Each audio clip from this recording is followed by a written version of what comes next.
bienvenidos todos a este activo que refiere a un primer análisis acerca de las elecciones que tuvimos el pasado domingo. No quiero que tomen esto como un informe, ni mucho menos. Es apenas una breve introducción para sugerir reflexiones que ustedes compartirán y obviamente un primer balance a cuenta de una necesaria mayor cantidad, con mayor rigurosidad, con mayor profundidad, con mayor información incluso. Yo les propongo que hoy hagamos precisamente un primer análisis de la jornada del domingo pasado y al mismo tiempo tengamos en cuenta lo que podríamos llamar los principales ejes de la campaña que hoy ya estamos iniciando, como decía Fernando, hacia las elecciones de octubre, donde tenemos, o en las cuales tenemos, el gran objetivo de ganar un tercer gobierno del Frente Amplio encabezado por Tabaré con mayorías parlamentarias. Con respecto al primer punto, una primera reflexión a cuenta de mayor cantidad sobre el domingo, yo creo que tenemos que hacer este análisis desde los objetivos que nos propusimos. No podemos cambiar los objetivos en función de los resultados que ya conocemos. Y los objetivos fundamentalmente eran dos. El primero, que se definiera la candidatura presidencial del Frente Amplio a favor del compañero Tabaré Vázquez. Objetivo logrado.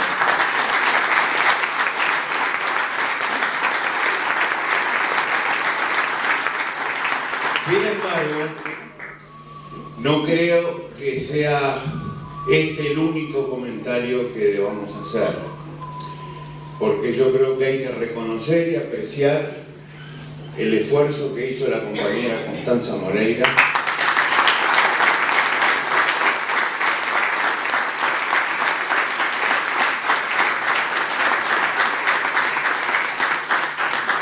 y el conjunto de compañeros y compañeras que estuvieron junto a ella trabajando denodadamente y en condiciones políticamente difíciles, como todos sabemos que fue así. Así que abracemos a esos compañeros. No hay dos categorías de Frente Amplista, los ganadores y los perdedores. Hay una sola.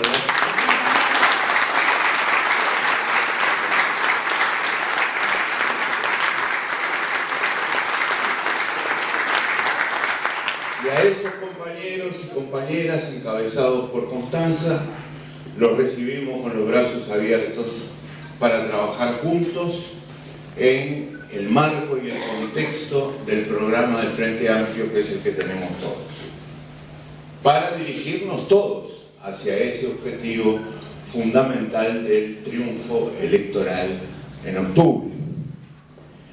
Ahora bien, teníamos otro objetivo, y el otro objetivo fue el que tomaba esta instancia, este primer escalón del ciclo electoral que estamos viviendo, como una oportunidad para impulsar lo que solemos llamar en el Frente Libre Sereni el bloque político y social de la transformación del país. Siempre sostenemos que sin ese contexto de apoyo, de impulso de la sociedad en su conjunto, de los sectores organizados de esa sociedad, es muy difícil realmente transformar, como es nuestro objetivo, como proponemos, a ese bloque profundamente la sociedad uruguaya. Y desde este punto de vista, los resultados, compañeros y compañeras, han sido muy pobres. En primer lugar, hemos tenido una muy baja votación, una muy baja concurrencia a las urnas. Lo esperábamos, pero creo que los resultados concretos están aún por debajo de los pocos que esperábamos. En el marco de una tendencia declinante, estaba leyendo recién los últimos datos publicados, con un 82% del escrutinio completo, se llega apenas a unos 800.000 votos en total, de los cuales 228.000 fueron para el Frente Amplio. Resultado pobre, absolutamente pobre. Que demuestra que hay un interés muy reducido, no solo en esta definición, en esta instancia, sino quizá, y esto es lo preocupante, como parte de una distancia importante que siente la gente hacia esta etapa del pronunciamiento electoral que está viviendo el país. Yo sé que el voto es voluntario y que el voto voluntario en Uruguay genera, digamos, por diversos motivos que nos vamos a analizar ahora, resistencia a la concurrencia a las urnas. Sé que esto es así, pero también creo que tenemos que hacer una profunda autocrítica, los actores políticos, que no supimos transmitir la importancia de lo que se definió el domingo pasado, que no supimos llegar a la gente para convencerla de la importancia política de esta concurrencia, y que en particular los frente amplistas no tuvimos la capacidad necesaria como para lograr un resultado mejor al que hemos logrado desde este punto de vista. Yo creo, compañeros, que hay que respetar mucho el papel de los medios de comunicación, hay que respetar mucho la imagen, las campañas electorales, los modernos medios electrónicos, pero también creo que nada sustituye a la militancia humana.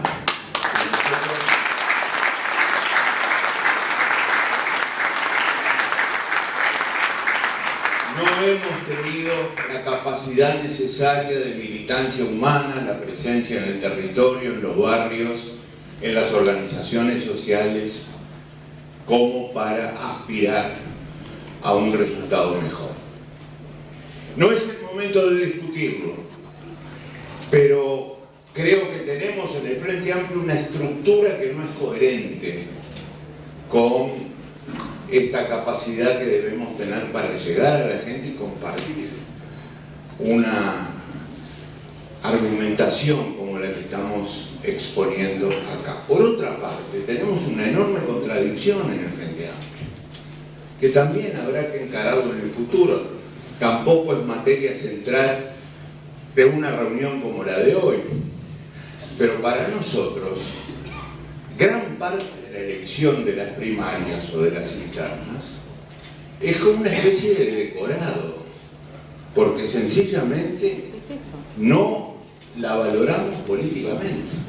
¿Cuántos frente amplistas saben que la Convención Nacional es la que elige, en definitiva, al candidato a la vicepresidencia de la República?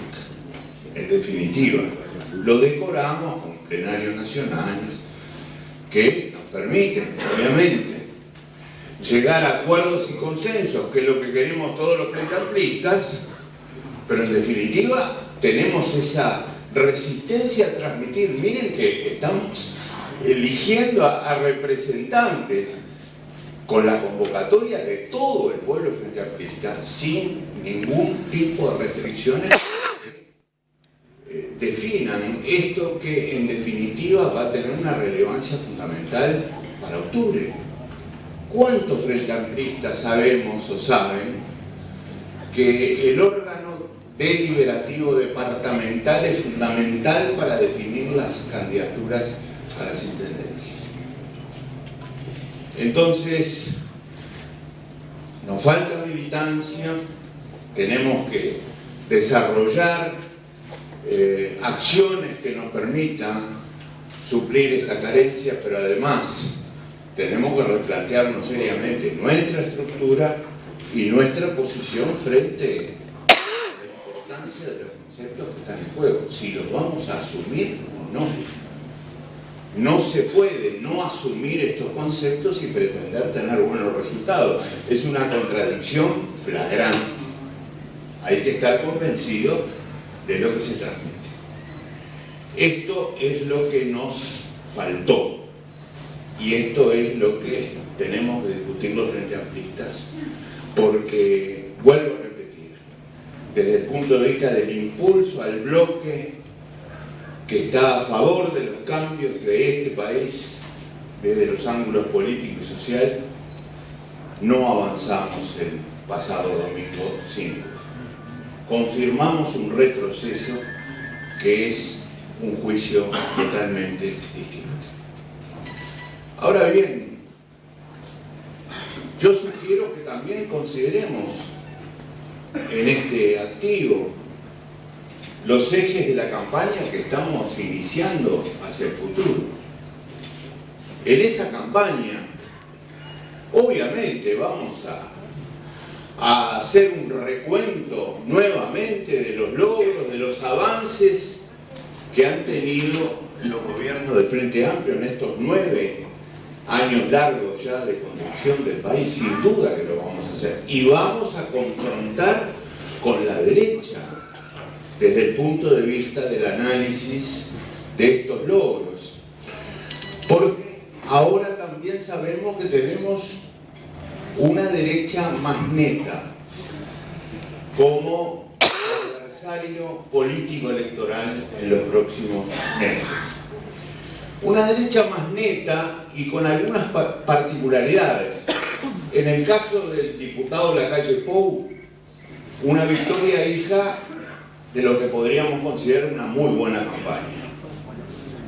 Pero en el caso de ambos candidatos de los partidos tradicionales, una derecha sin pasado. No existe el pasado para esta derecha. Se han desembarazado del mismo. No tienen pasado. Y nadie asume responsabilidad por nada. Entonces, el eje de nuestra campaña va a ser nuestro proyecto, pero esto no lo podemos permitir.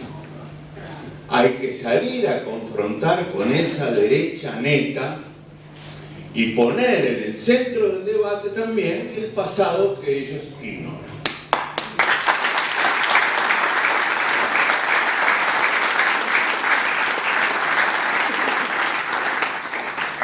Y por supuesto también el centro de nuestro debate será nuestro proyecto. Y nosotros proponemos desde este punto de vista 4 grandes ejes centrales, algunos de los cuales me voy a referir a conceptos que ya hemos manejado en la preparación de la campaña hacia estas internas. Ya son conocidos, pero con respecto a los cuales vamos a tener que seguir trabajando sin duda. Y el primero de ellos es el incremento de la capacidad física de este país, de la potencialidad física de este país para seguir creciendo sostenidamente. Eso que a veces sintetizamos en la palabra infraestructura y que es una condición decisiva para mantener niveles de crecimiento sostenible, como los que hemos venido teniendo hasta ahora. No se puede crecer por encima de esa potencialidad durante largos lapsos. Llega un momento en que hay que desarrollar el potencial. Y allí tendremos que trabajar en transportes, en comunicaciones, en servicios portuarios, en energía, teniendo en cuenta las diferentes velocidades con que se viene avanzando en estas 4 áreas. Vamos a tener que desarrollar la capacidad humana del país, que tiene muy diversas perspectivas desde las cuales abordar este tema. Por supuesto que vamos a tener que hablar de la calidad de vida de los uruguayos. Antes que nada, hablar de calidad de vida, por supuesto, significa seguir abatiendo la pobreza y la indigencia, pero significa darle nuevo impulso a la reforma de la salud. que lo está necesitando, y mucho. Significa ampliar y enriquecer la cobertura de las condiciones de vivienda, no solo para los núcleos más vulnerables, sino también para aquellos que llamamos los núcleos de interés social y que han originado nuevas herramientas que el país tiene y que tenemos que seguir mejorando. Hablar de calidad de vida significa poner el foco en la educación, el conocimiento, el desarrollo tecnológico, que es no otra cosa, en primer lugar, que incrementar las alternativas que tienen nuestros niños, nuestros jóvenes, nuestros adolescentes. Darles más opciones en la vida, porque un ser humano, una familia, un país, una colectividad, en la medida que diversifique sus caminos posibles, aumenta, mejora en lo que se refiere a su propio poder para defenderse en la vida y mejorar su calidad. Y este es también un eje fundamental de nuestro programa. Vamos entonces, junto a la capacidad física, a hablar de la capacidad humana del país. Vamos a hablar de economía, porque ustedes habrán visto que esta gente sin pasado también es gente sin economía. Y al mismo tiempo de ser gente sin economía, es gente que ha llegado a afirmar que nuestra política económica es la misma que practicaba uno de los partidos tradicionales. Es uno de los disparates que hemos oído en esta campaña electoral. Mezcla de desinformación, desconocimiento y mala fe, que es la mezcla más explosiva de todas. Yo recuerdo, y Tabaré también siempre lo recuerda, disculpen las referencias personales, que cuando la gran crisis financiera y bancaria de principios de siglo, el Frente Amplio, aún con discrepancias importantes, institucionalmente tuvo una lealtad importante y apoyó los caminos que seguía el país para salir de esta crisis. Se dedujo de allí que practicamos la misma política económica. Hay que hacer esta deducción, pero esta deducción se ha hecho. Y se cree además cosas como que plantear la eliminación de un impuesto es hablar de política económica. Cuando hablar de política económica, en todo caso, sería escuchar qué sistema tributario propondría la oposición. O hablar de que hay presiones inflacionarias es hablar de economía. Cuando hablar de economía no es decir que hay presiones inflacionarias, sino cómo se combaten, cómo se encaran. Entonces, un tercer eje va a ser este. Vamos a tener que hablar, vamos a tener que llevarlos a discutir de economía también en esta campaña electoral. Y finalmente, como cuarto eje, el Uruguay de los valores, el Uruguay de la cultura, del salto cultural. Ese Uruguay que busca ser un país de vanguardia, que ha avanzado hacia esa meta con los gobiernos del Frente Amplio, pero que quiere dar un salto, transformaciones más importantes, más profundas, con mejor gestión que la que hemos tenido hasta ahora, que tenemos que ir mejorando y eliminando. Ese Uruguay de la diversidad creativa, de la convivencia, ese Uruguay donde los valores mencionados nacen de la ética, de la rectitud de procedimientos, de la bondad humana. Valores como la libertad, la justicia, la democracia, la solidaridad, el altruismo, la generosidad, el desprendimiento. Ese Uruguay que tiene que ir desarrollando una conciencia construida en torno a estos valores fundamentales. que son los que nacen en el fuero interno. Por eso muchas veces se dice, y es una gran verdad, que la transformación de la sociedad nace en realidad en cada uno de nosotros y en la convicción que tengamos acerca de esta práctica. Ahora, no hagamos de esto una declaración formal de principios, diciendo que estamos a favor de esto y en contra de los antivalores. Lo que hay que hacer es practicar esto desde los lugares donde estamos actuando. Desde el gobierno, para empezar, desde la sociedad civil, desde las organizaciones de la sociedad civil como las religiosas, las deportivas y todas aquellas que elige la gente para agruparse en el marco de eso que llamamos la diversidad creativa. Es desde ahí que tenemos que transmitir nuestra convicción acerca de esos valores por una sencilla razón, porque los practicamos. Y entonces la gente tiene que ver que dejamos de lado egoísmos, egolatrías y pasamos a defender a los mejores en cada área de nuestra vida. Que no queremos el Uruguay de los equilibrios, que queremos el Uruguay de los desequilibrios, porque una transformación profunda es un gran desequilibrio.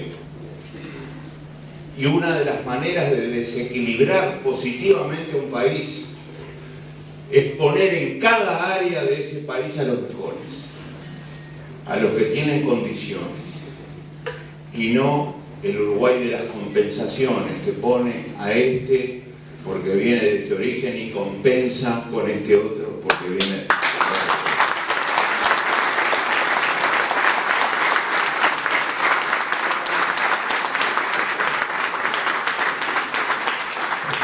Por esto destacamos este salto cultural que tenemos que ir dando colectivamente. Termino señalando que el Frente Liber Seregni ha venido dando pasos relevantes en esta dirección. Es mucho lo que falta. Como siempre decimos, es mucho más que lo que hemos hecho hasta ahora. Pero yo creo que hemos tenido una razonablemente buena votación el domingo. Como Frente Liber Seregni estamos encabezando las posiciones junto a la lista 711, Compromiso Frente Amplista, y al mismo tiempo esta votación nos permitirá seguir dando pasos hacia la presentación de la lista común al Senado en octubre y candidaturas únicas también a la Cámara de Representantes por los diferentes departamentos del país, salvo algunas excepciones, especialmente aceptadas por todos, lo cual reforzará, sin duda, la presencia de el Frente Liber Seregni en el futuro en todo el territorio nacional.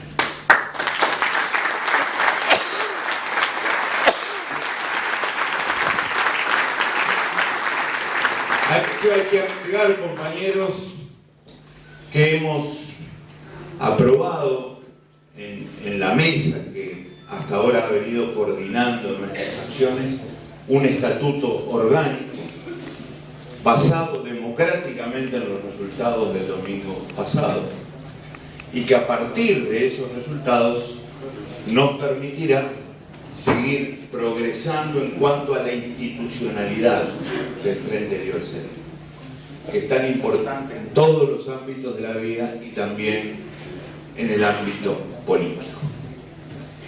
Creo que estos son los temas a los que podríamos dedicar el análisis en esta noche. Por supuesto, estamos abiertos a los que no han sido mencionados aquí y ustedes deseen proponer. Muchas gracias.